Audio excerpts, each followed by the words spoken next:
Hello, and welcome to the W.A.I.T channel. What Am I Thinking?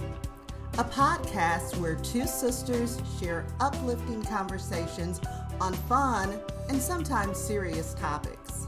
Join us each week by clicking the notification bell and subscribing to our channel. If you enjoy the show, use the share link. It's one of the best ways to expand the conversation. Hello and welcome back to the W.A.I.T channel. What am I thinking? Today we're thinking about the Bravo reality show Southern Charms. And Southern Charms, believe it or not, it used to be one of my favorite pastimes to watch. It's not starting out too well this season. It never is good when I can very quickly begin identifying people that I don't like.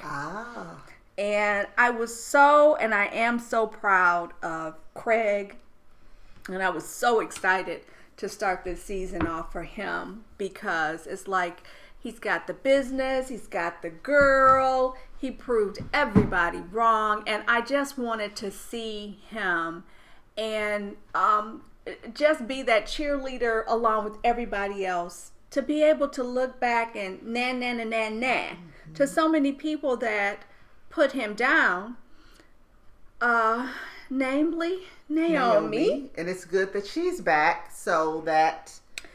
But it was like Naomi. The writing was on the wall.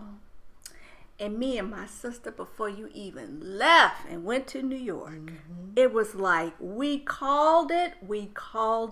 Yeah. I just knew this thing with Matul. I just knew. Yeah. And they showed that one flashback of when they were going, some group, and they were going to Colorado. And she didn't go. And the way it was like she was afraid almost. He's the best guy I'm ever going to be with. To show that. It made my heart break. It really, it was like, just you so cannot sad. think that. Yes. But what I will say, she ate humble pie. She did. And for that, and for her to acknowledge that she was wrong, even though she told him to stop chewing that ice. I'm like, girlfriend, please.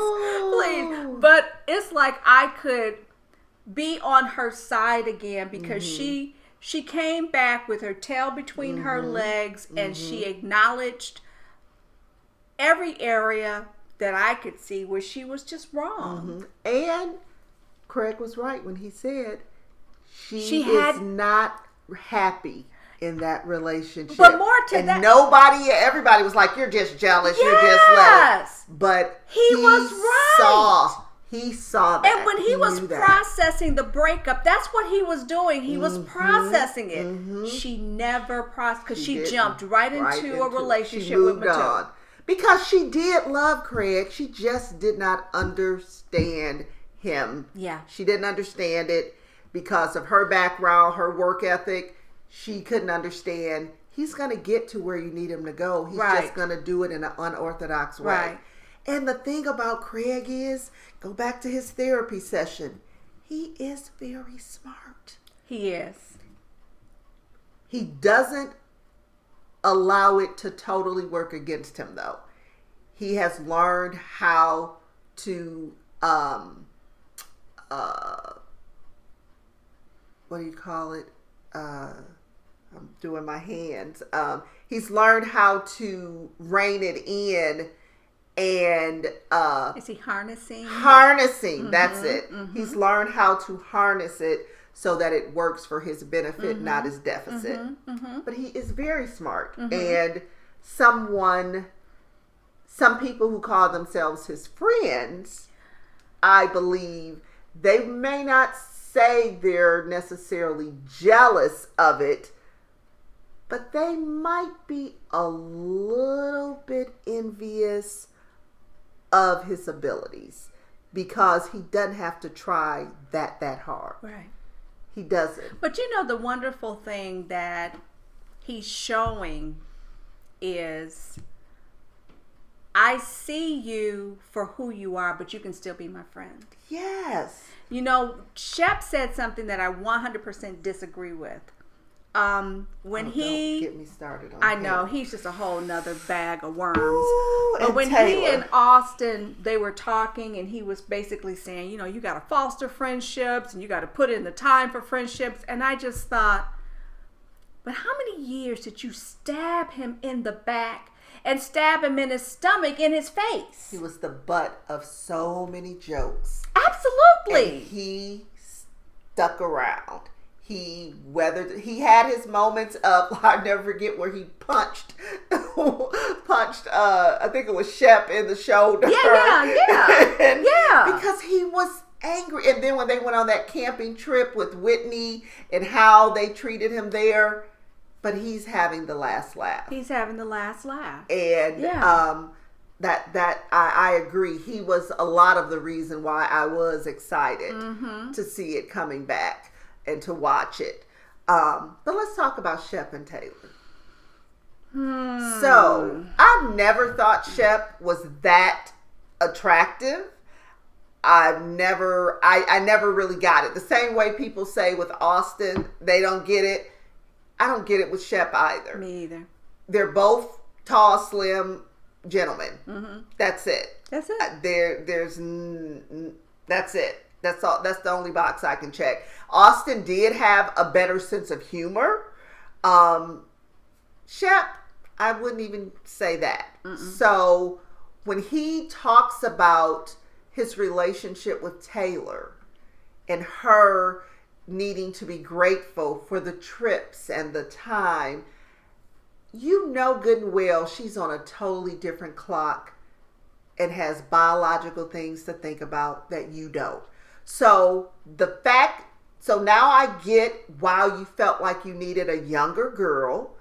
That's one reason. I think there's another reason. Yeah. But that's one reason. Yeah. But to say that you don't think, because you're going to be one of those men that wants to see and have a child when you're 50. For him, I would say 60. Maybe 60. But that's selfish. You want to talk about being selfish. That is being selfish. So speaking to that, so the boys are in Charlotte, I believe it is. That's where Austin's originally from. The parents have sold the home. Right. And he's gone there to kind of help pack up things. Okay. So both of them went. I knew Craig was going. Craig, Shep, and Austin. They all drove in a car together. Okay. They check into the Pringle didn't get an invite? No. Pringle did not. Okay. They check into the hotel, and who calls Shep? Taylor. So they're having this conversation, and immediately when Shep's face changed, you could see this is getting ready to go dark. He gets up, goes into this room. He tries to silence his mic, but you can hear the conversation. Okay. And he's just berating her. I'm not going to continue having these conversations. I'm going to travel. I'm going to go. You're not going to make me feel bad like I'm seeing people or I'm looking at people. And so her insecurities are seeping in because, according to her, they never really defined their relationship. Look, girl, you've been dating this man for 2 years. 2 years. And you all haven't defined the relationship. It's manipulation. Exactly. And dressing her down, making her feel like it's something wrong with you. I should be able to travel. You should not be worried when you are the male whore. That you are. Yes. And you already said on the last reunion that there was somebody in a stairwell that you kissed or whatever. So she knows you have a problem with being faithful. Absolutely. So what she did was she's psyching herself out to say, I'm not going to say we're in a committed relationship. So if he does something, I don't have to feel like he cheated on me. And he has gotten you to be okay with that, even though you know you're not okay with that. So you really just need to cut your losses and realize you are not going to be the one to tame Shep, because Shep has no desire to be tamed. He has none. He's going to change his ways when he chooses to change his ways and for who he feels is the one. Part of what gets it for her is he's better than he has been for all of the time that he's been on the show. He's seemingly with one person. Seemingly. But you know, but what do you really have? The bad part of that, and the reason we can't say he's 100% the best, part of the show was filmed during a pandemic. True.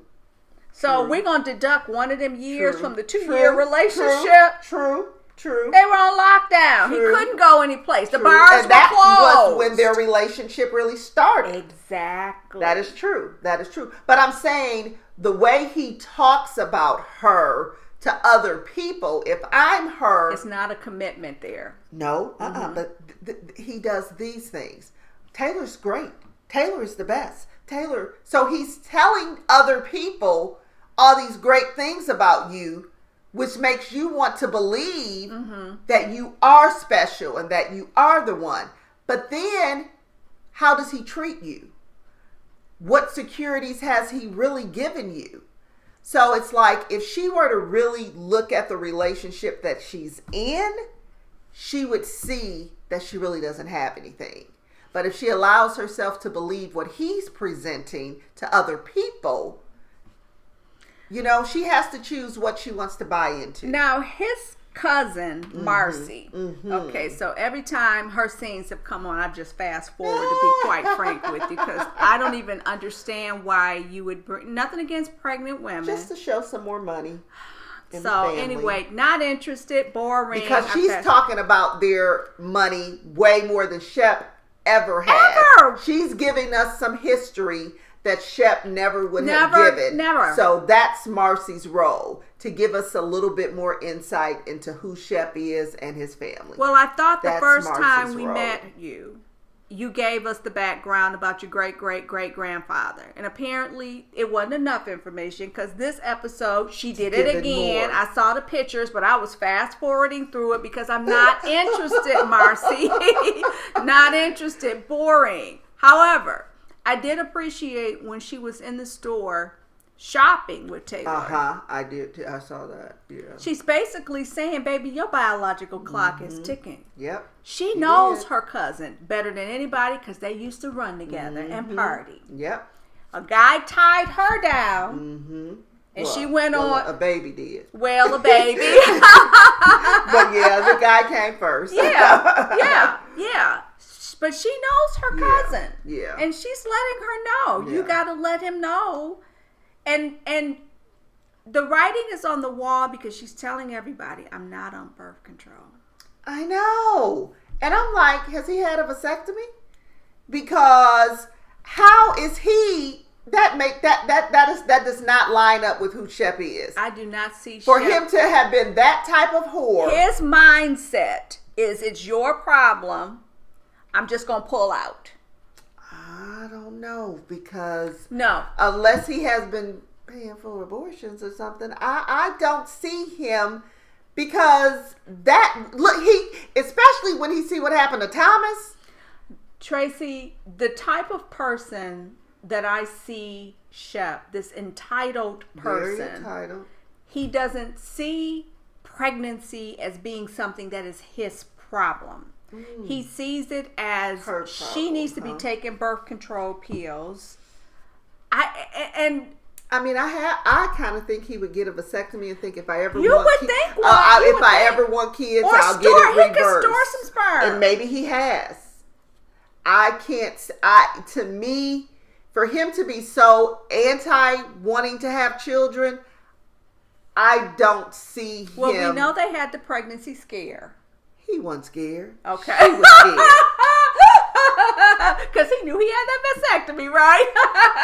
She was scared. He was thinking, did that 1% get me? Oh. I really think that he...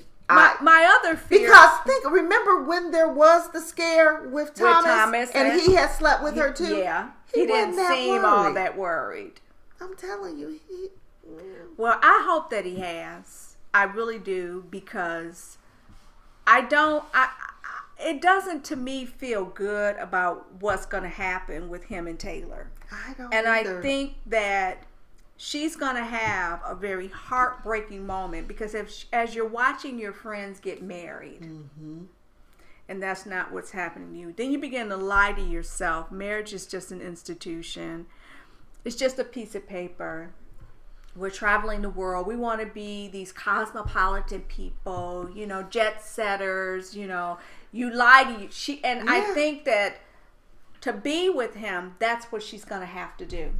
And I don't want her to be one of those girls like a couple of my clients have been, feeling as if they gave the guy their best years of their pretty.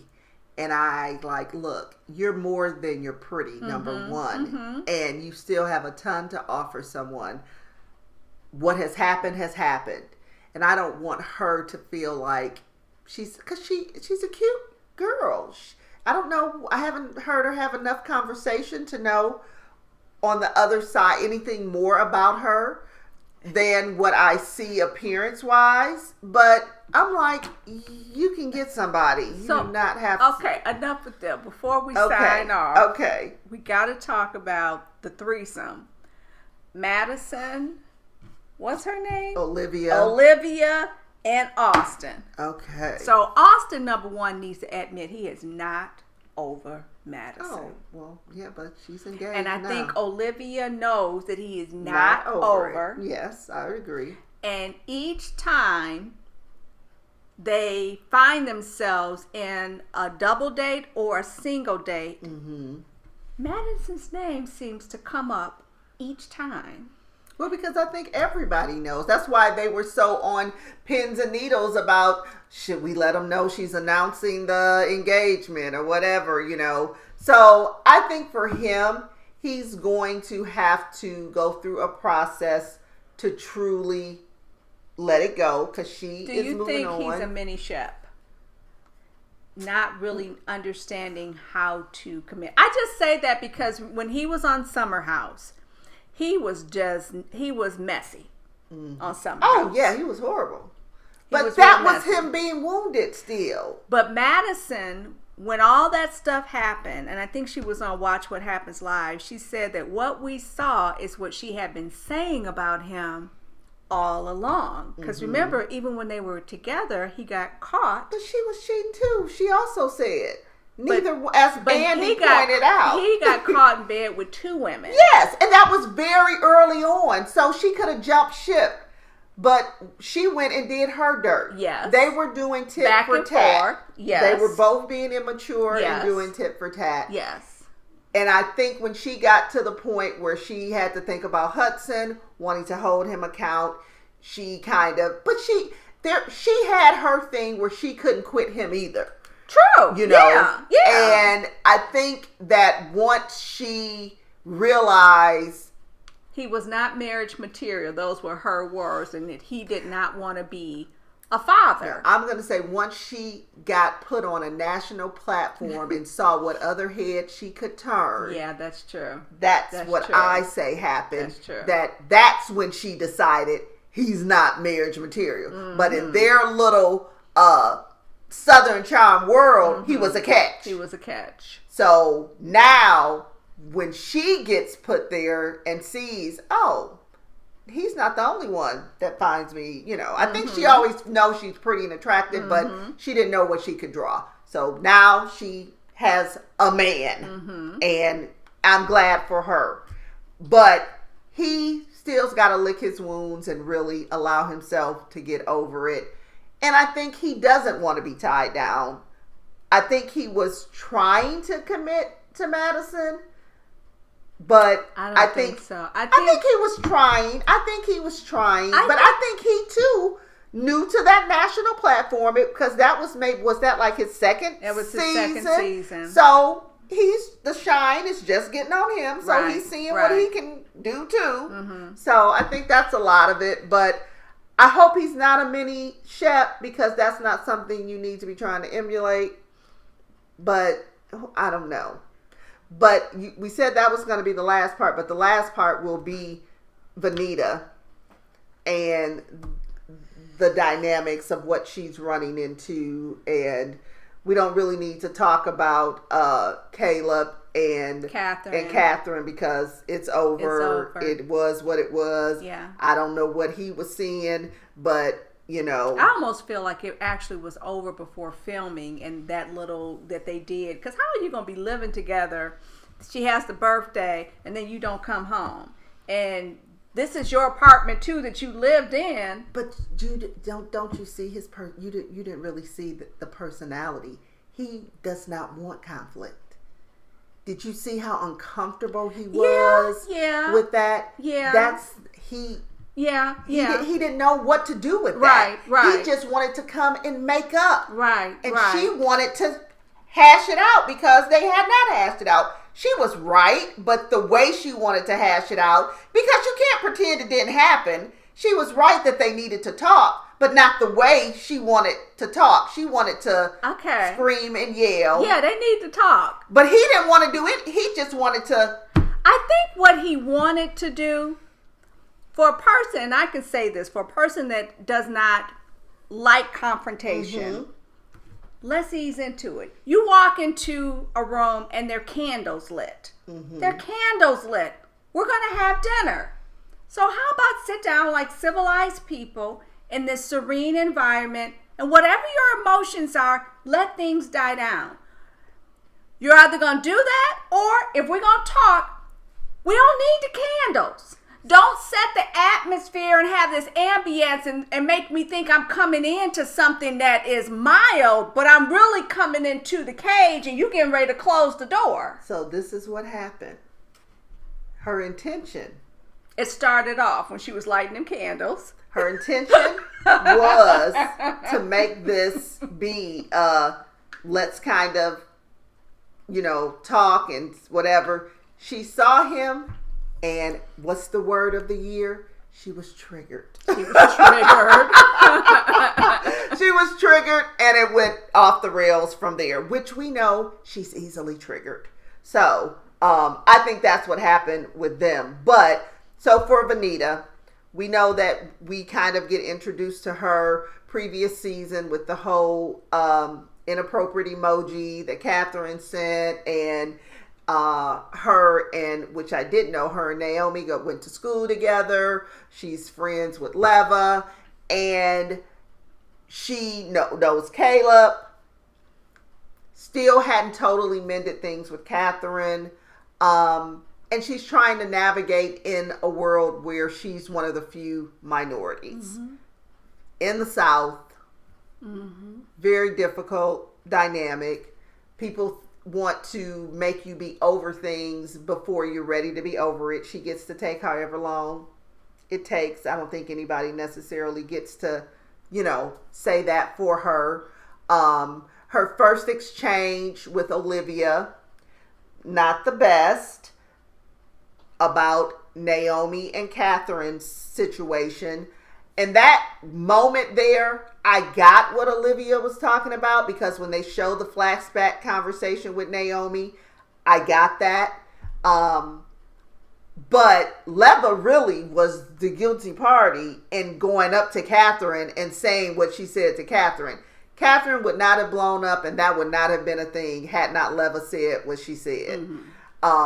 And I guess the same thing happened at the little brunch. It was a Leva situation there too. Leva was the one that brought it up. She's kind of being the bone carrier, the pot stirrer this season. So in any case, I think that Vanita finds herself having conversations, in some ways trying to make other people comfortable, but yet also trying to mend fences for, she is a very less than tactful person, very straightforward, and she's working on that, as you have reminded me.